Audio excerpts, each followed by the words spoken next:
ഹരിയാനയിൽ വീണ്ടും ദളിത് കൊല. 14-കാരനായ ദളിത് ബാലനെയാണ് പ്രാവിനെ കൊന്നു എന്നാരോപിച്ച് പോലീസുകാർ കൊലപ്പെടുത്തിയത്. അതേസമയം ഫരീദാബാദിൽ ദളിത് കുടുംബത്തെ ചുട്ടുകരിച്ചത് പട്ടികളെ കല്ലെറിയുന്നതിന് തുല്യമെന്ന വിവാദ പ്രസ്താവനയുമായി കേന്ദ്രമന്ത്രി വി കെ സിംഗ്.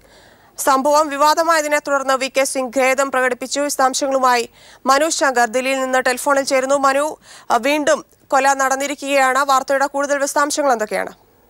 ധന്യ, ദളിത് കുടുംബത്തിലെ 2 പിഞ്ചു കുട്ടികളെ ചുട്ടുകൊന്ന സംഭവത്തിന്റെ നടുക്കം വിട്ടുമാറും മുമ്പാണ് ഇപ്പോൾ ഹരിയാനയിലെ തന്നെ സോണിപട്ടിൽ ഇത്തരത്തിലൊരു 14 വയസ്സുകാരനായ ബാലനെ പോലീസ് തല്ലിച്ചതച്ചു കൊന്നു എന്നതിന്റെ വാർത്തകൾ പുറത്തു വരുന്നത്. ഈ ബാലന്റെ മൃതശരീരം ഗോഹാന പോലീസ് സ്റ്റേഷൻ അതിർത്തിക്ക് സമീപമുള്ള റെയിൽവേ ട്രാക്കിൽ നിന്നാണ് കണ്ടെത്തിയത്.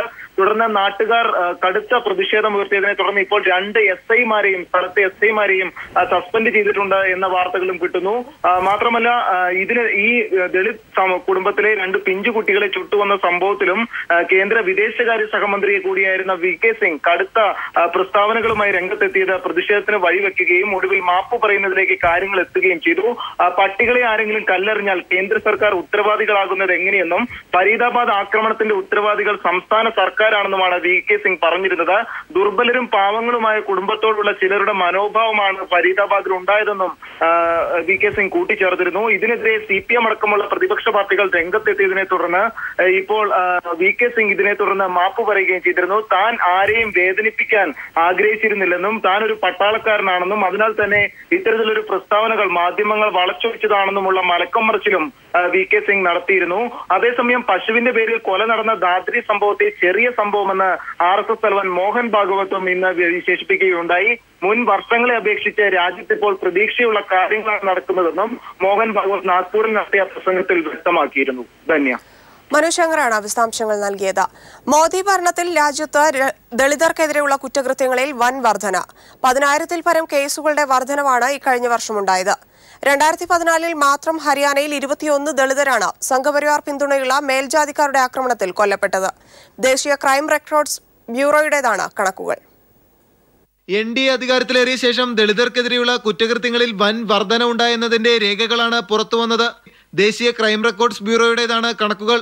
ദളിതർക്ക് നേരെ 37,655 കുറ്റകൃത്യങ്ങൾ ഉണ്ടായിരുന്നത് 2014 ആയപ്പോഴേക്കും 47,064 വർദ്ധിച്ചു.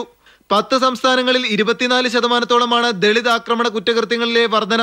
എല്ലാ സംസ്ഥാനങ്ങളിലും ദളിതർക്ക് നേരെയുള്ള ആക്രമണം വർദ്ധിക്കുകയാണെന്നും കണക്കുകൾ വ്യക്തമാക്കുന്നു. രാജസ്ഥാൻ, ഹരിയാന, UP, മധ്യപ്രദേശ് സംസ്ഥാനങ്ങളാണ് ദളിത് ആക്രമണത്തിന്റെ കുറ്റകൃത്യങ്ങളിൽ മുന്നിൽ. UPയിൽ 12,000-ഓളം കേസുകൾ രേഖപ്പെടുത്തി. രാജസ്ഥാനിൽ ഇക്കഴിഞ്ഞ വർഷം മാത്രം 66% ദളിതർക്ക് നേരെയുള്ള കുറ്റകൃത്യങ്ങൾ വർദ്ധിച്ചു. മധ്യപ്രദേശിൽ 49% കുറ്റകൃത്യങ്ങൾ ഉയർന്നു. കേരളത്തിൽ 26% ദളിത് ആക്രമണങ്ങളുടെ വർധനവും രേഖപ്പെടുത്തി. ദളിത് സ്ത്രീകൾക്കെതിരെയുള്ള പീഡനങ്ങൾ നരേന്ദ്രമോദി അധികാരത്തിലേറിയ ശേഷം 32% വർദ്ധിച്ചതായും ദേശീയ ക്രൈം റെക്കോർഡ്സ് ബ്യൂറോയുടെ കണക്കുകൾ വ്യക്തമാക്കുന്നു. ദളിത് സ്ത്രീകളെ തട്ടിക്കൊണ്ടുപോയ പേരിൽ 2233 കേസുകളാണ് രേഖപ്പെടുത്തിയിരിക്കുന്നത്. News bureau, Delhi. രാജ്യത്തെ ആരോഗ്യ മേഖല കടുത്ത പ്രതിസന്ധിയിലേക്ക് നീങ്ങുന്നെന്ന് അന്താരാഷ്ട്ര ആരോഗ്യ പ്രസിദ്ധീകരണം. മോദി സർക്കാരിന്റെ ആരോഗ്യ നയങ്ങൾ പൂർണ്ണ പരാജയമെന്നും ജനസംഖ്യാ വർധനവിന് പരിഹാരം കാണുന്നതിൽ കേന്ദ്ര സർക്കാർ പരാജയപ്പെട്ടെന്നും പ്രസിദ്ധീകരണത്തിൽ കുറ്റപ്പെടുത്തുന്നു.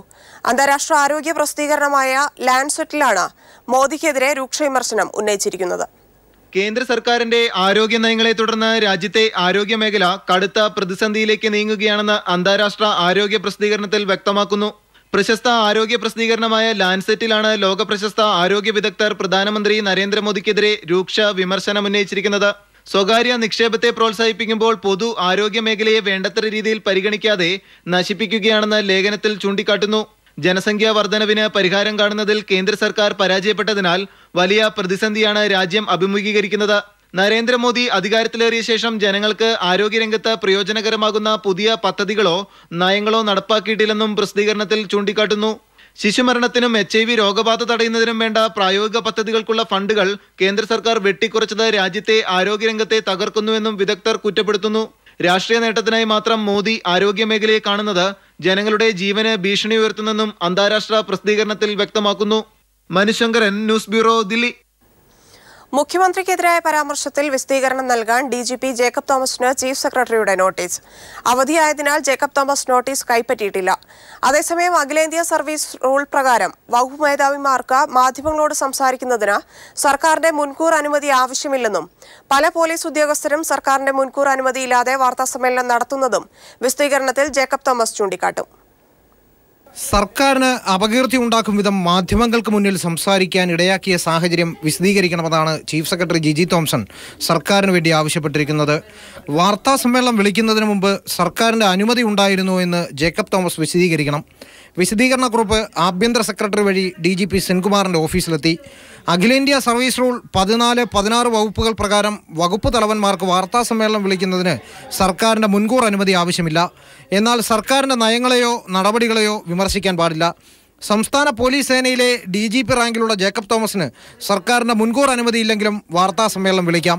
വകുപ്പ് തലവന്മാരാരെന്ന് നിർവചിച്ചുകൊണ്ട് പുറത്തിറക്കിയ ഗവൺമെൻറ് ഓർഡർ ജേക്കബ് തോമസിന് പിടിവള്ളിയാവും. വിവാദങ്ങൾക്കിടെ ദില്ലിയിലെ ഒരു ചടങ്ങിൽ പങ്കെടുക്കാൻ ജേക്കബ് തോമസ് 3 ദിവസത്തെ അവധി അപേക്ഷ നൽകി. സംസ്ഥാന സേനയിലെ കളങ്കരഹിത പ്രതിച്ഛായുള്ള ജേക്കബ് തോമസിന് വേണ്ടി IPS ഓഫീസേഴ്സ് അസോസിയേഷൻ രംഗത്ത് വരാത്തതിൽ ജൂനിയർ ഓഫീസർമാർക്ക് കടുത്ത അസംതൃപ്തിയുണ്ട്. S. ജീവൻകുമാർ, തിരുവനന്തപുരം. പയർ, പരിപ്പ്, ഉഴുന്നു തുടങ്ങി 9 ഇനങ്ങളുടെ വില സപ്ലൈകോ വർദ്ധിപ്പിച്ചു. 20% മുതൽ 30% വരെയാണ് വില വർധനവ്. കാർഡ് ഒന്നിന് വിതരണം ചെയ്യുന്ന ഉൽപ്പന്നങ്ങളുടെ അളവ് പകുതിയാക്കി കുറച്ചെങ്കിലും വിവാദമായതിനെ തുടർന്ന് പിൻവലിച്ചു. ഉത്തരവ് പ്രകാരം 9 ഇനങ്ങളുടെ വില 20% മുതൽ 30% വരെ വർദ്ധിക്കും. പയർ, ഉഴുന്ന്, കടല, പരിപ്പ് തുടങ്ങിയ അവശ്യ സാധനങ്ങൾക്കുള്ള വിപണി വിലയാണ് സപ്ലൈകോ വർദ്ധിപ്പിച്ചത്. സബ്സിഡി നിരക്കിന് പുറമേ വാങ്ങുന്ന ഈ ഉൽപ്പന്നങ്ങൾക്ക് ഇനി ഉയർന്ന വില നൽകേണ്ടി വരും. കഴിഞ്ഞ 15-ന് പുറത്തിറക്കിയ ഉത്തരവ് അടിയന്തരമായി നടപ്പിലാക്കാൻ മാനേജിംഗ് ഡയറക്ടർ നിർദ്ദേശം നൽകി. ഇതോടെ ഈ ഉൽപ്പന്നങ്ങളുടെ സപ്ലൈകോയിലെ സബ്സിഡിക്ക് പുറമെയുള്ള വില പൊതുവിപണിക്ക് ഒപ്പമെത്തും. പൊതുവിപണിയിലെ വിലക്കയറ്റത്തിന് ഇത് ആക്കം കൂട്ടുമെന്ന ആശങ്ക ഉയർന്നിട്ടുണ്ട്. ഇതിനിടെ കാർഡ് ഒന്നിന് വിതരണം ചെയ്യുന്ന അവശ്യ സാധനങ്ങളുടെ അളവ് പകുതിയാക്കി സപ്ലൈകോ വെട്ടിക്കുറച്ചു. ഉഴുന്നുപരിപ്പ്, തുകരപ്പരിപ്പ്, മുളക് എന്നിവയുടെ അളവാണ് പകുതിയാക്കി കുറച്ചത്. ഉത്തരവ് പ്രകാരം കാർഡ് ഒന്നിന് 1 കിലോഗ്രാം ലഭിച്ചിരുന്ന ഈ ഉൽപ്പന്നങ്ങൾ 1/2 കിലോഗ്രാമായാണ് കുറച്ചത്. നടപടി വിവാദമായതോടെ ഉത്തരവ് പിൻവലിക്കുമെന്ന് ഭക്ഷ്യമന്ത്രി അനൂപ് ജേക്കബ് അറിയിച്ചു. എന്നാൽ വില വർദ്ധിപ്പിച്ച നടപടി പിൻവലിച്ചിട്ടില്ല. ഏതായാലും പൊതുവിപണിയിൽ ഇടപെട്ട് വില നിയന്ത്രിക്കേണ്ട സപ്ലൈകോയുടെ നടപടി വിലക്കയറ്റത്തിന് ആക്കം കൂട്ടുന്നതാണെന്ന വിമർശനം ഉയർന്നു കഴിഞ്ഞു. News bureau, Kochi. തദ്ദേശ തെരഞ്ഞെടുപ്പിൽ UDF BJP സഖ്യമെന്ന CPM സംസ്ഥാന സെക്രട്ടറി കോടിയേരി ബാലകൃഷ്ണൻ. 30% സീറ്റുകളിൽ BJP മത്സരിക്കാത്തത് ഇതിന് തെളിവെന്നും കോടിയേരി കാസർകോട്ട് പറഞ്ഞു. അതേസമയം തീവ്രവാദ പ്രവർത്തനത്തോട് ലീഗ് മൃദു സമീപനം പുലർത്തുന്നുവെന്ന് പന്ന്യൻ രവീന്ദ്രൻ കുറ്റപ്പെടുത്തി. മത്സരം കേരളത്തിൽ നടക്കുന്നത് ഇടതുപക്ഷ മുന്നണിയും UDF തമ്മിലാണ് മത്സരം നടക്കുന്നത്. എന്നാൽ BJP ഒരു ശക്തിയാണെന്ന് കേരളത്തിൽ പ്രചരിപ്പിക്കുന്നത് കോൺഗ്രസ് ആണ്. എന്നിട്ട് ഇടതുപക്ഷം തോൽപ്പിക്കാൻ ഒട്ടേറെ സ്ഥലങ്ങളിൽ അവിശുദ്ധമായ കൂട്ടുകെട്ടി തെരഞ്ഞെടുപ്പിൽ ഉണ്ടാക്കാനുള്ള നീക്കങ്ങൾ നടന്നുകൊണ്ടിരിക്കുകയാണ്. BJP സ്ഥാനാർത്ഥികൾ മത്സരിക്കാത്ത 30% സീറ്റിൽ BJPക്കാർ ആർക്കാണ് വോട്ട് ചെയ്യാൻ പോകുന്നത്? അവരത് പ്രഖ്യാപിക്കണ്ടേ? ആ 30% സീറ്റുകളിൽ BJPയും കോൺഗ്രസും തമ്മിൽ ധാരണയുണ്ടാക്കാൻ പോകും. മറ്റ് സ്ഥലങ്ങളിൽ അവർ തമ്മിലുള്ള പുതിയ കൂട്ടുകെട്ടിനുള്ള ശ്രമങ്ങൾ ആരംഭിച്ചിരിക്കുകയാണ്. ഇതൊരു പരസ്പര സഹായ മുന്നണിയാണ് UDFും മൂന്നാം മുന്നണിയും. പഴയ കാലത്തെ ലീഗിൻ്റെ സമീപനമല്ല ഇപ്പോഴ്. കാരണം ലീഗ് കേരളത്തിൽ ഈ തീവ്രവാദത്തിനെതിരായി ശക്തമായി ഒരു നിലപാടെടുത്ത സംഘടനയാണ്. സമീപകാലത്തായി തീവ്രവാദ പ്രശ്നങ്ങളിൽ ലീഗ് മൃദു സമീപനമാണ്. ആ മൃദു സമീപനമാണ് പ്രശ്നം. കാന്തപുരത്തെക്കാളും കൂടുതൽ ശക്തിയായി പറഞ്ഞ ആളാണ് ശ്രീ വെള്ളാപ്പള്ളി. വെള്ളാപ്പള്ളിയുടെ സ്ഥിതി എന്തായത്? വെള്ളാപ്പള്ളി തെരഞ്ഞെടുപ്പ് കാലത്ത് വെള്ളാപ്പള്ളിയുടെ വീട്ടിൽ ഘോഷയാത്രയായിരുന്നു എല്ലാ രാഷ്ട്രീയ കക്ഷികളും. ഇപ്പം ആരെങ്കിലും പോകുന്നുണ്ടോ? എന്താ പോകാത്തത്? ആ സ്ഥിതി മാത്രം കണക്കിലെടുത്താൽ മതി. അതേ കാന്തപുരവും മനസ്സിലാക്കണം. കാന്തപുരത്തുള്ള ഏറെ ബഹുമാനം വെച്ചുകൊണ്ട് ഞാൻ പറയുന്നത് അങ്ങനെയൊന്നും രാഷ്ട്രീയ കക്ഷികളെ എസ്റ്റിമേറ്റ് ചെയ്യുന്നത് ശരിയല്ല. അത് അദ്ദേഹം ആലോചിക്കുമെന്നാണ് എൻ്റെ വിശ്വാസം. RSS ഉമ്മൻചാണ്ടി വെള്ളാപ്പള്ളി അവിശുദ്ധ കൂട്ടുകെട്ടാണിപ്പോൾ ഉണ്ടായിരിക്കുന്നതെന്നും ഇത് കേരളത്തിലെ മതനിരപേക്ഷതയെ താളം തെറ്റിക്കുമെന്നും പിണറായി വിജയൻ പറഞ്ഞു. കേരളത്തിൽ മുൻപ് നടന്ന കോലീബി സഖ്യത്തെ തള്ളിക്കളഞ്ഞവരാണ് കേരളത്തിലെ മതനിരപേക്ഷവാദികളായ പ്രബുദ്ധ സമൂഹമെന്നും പിണറായി പറഞ്ഞു. അപ്പോൾ ഉമ്മൻചാണ്ടി, RSS, വെള്ളാപ്പള്ളി നടേശൻ ഇതെല്ലാം കൂടിയുള്ള ഒരു അവിശുദ്ധ കൂട്ടുകെട്ടാണ് ഇവിടെ ഉണ്ടാക്കുന്നത്. ഈ അവിശുദ്ധ കൂട്ടുകെട്ട് എന്തിന് എന്നത് നാം തിരിച്ചറിയണം. അത് നമ്മുടെ നാടിന്റെ മതനിരപേക്ഷത കാവത്തേൽപ്പിക്കാനാണ്.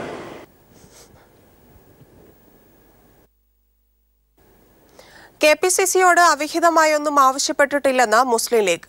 മലപ്പുറത്തെ പ്രശ്നം പഠിക്കാൻ നിരീക്ഷകനെ അയക്കണമെന്നാവശ്യപ്പെട്ടത് സതുദ്ദേശത്തോടെയാണ്.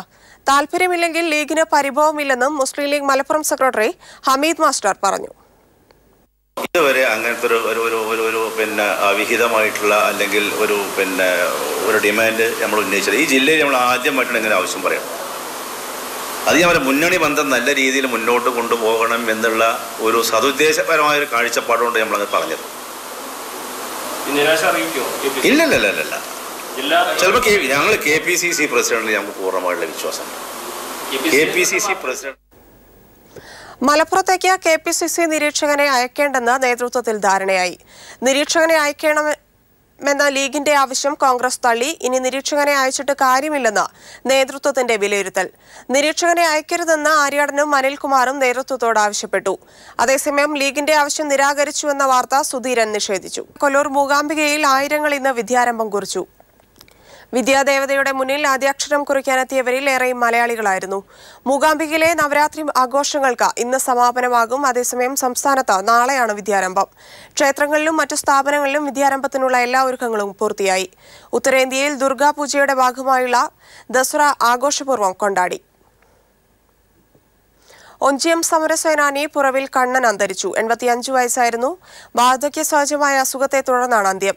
സംസ്കാരം നാളെ രാവിലെ 9 മണിക്ക് ഒഞ്ചിയം നെല്ലാഞ്ചേരിയിലെ വീട്ടുവളപ്പിൽ നടക്കും. മരണത്തിൽ CPIM കോഴിക്കോട് ജില്ലാ സെക്രട്ടറി P. മോഹൻ മാസ്റ്റർ അനുശോചിച്ചു. SNDPക്കെതിരായി ശ്രീനാരായണീയ പ്രസ്ഥാനത്തിന്റെ മുൻകാല പ്രവർത്തകരും ധർമ്മവിശ്വാസികളും ചേർന്ന് രൂപവൽക്കരിച്ച പുതിയ സംഘടനയുടെ ഭാരവാഹികൾ ശിവഗിരിയിലെ മഹാസമാധിയിൽ സത്യപ്രതിജ്ഞ ചെയ്ത് അധികാരമേറ്റു.